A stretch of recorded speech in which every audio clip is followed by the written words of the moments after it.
ഇങ്ങനെ കത്തി നിൽക്കുന്ന ഈ വെയിലത്ത് നമ്മൾ പോകുന്നത് അന്നദാനം കഴിക്കാൻ വേണ്ടിയിട്ടാണ്. ഇതാണ് നമ്മുടെ നാട്ടിലെ ഏറ്റവും അവസാനത്തെ ഉത്സവം. ഞങ്ങൾ വന്ന സമയത്ത് വലിയ തിരക്കൊന്നും ഇല്ലാത്തതുകൊണ്ട് തന്നെ വേഗം തന്നെ ചോറൊക്കെ കിട്ടിയിട്ടുണ്ടായിരുന്നു കേട്ടോ. പിന്നെ വീട്ടിലൊക്കെ പോയി വൈകുന്നേരമായപ്പോഴാണ് വീണ്ടും അമ്പലത്തിലേക്ക് വന്നത്.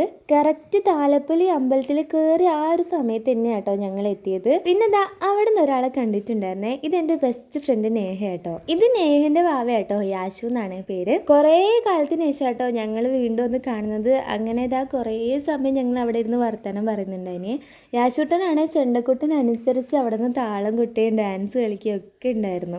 കുറേ നേരം യാശൂട്ടൻ്റെ ഡാൻസ് നോക്കി നിൽക്കൽ തന്നെയായിരുന്നു കേട്ടോ ഞങ്ങളെ പണി. താലപ്പൊലിൻ്റെ കൂടെ ഉള്ളതാ ഈ ഒരു തറ കഴിഞ്ഞതിന് ശേഷം ഇവരങ്ങോട്ട് പോയിട്ടുണ്ടായിരുന്നു.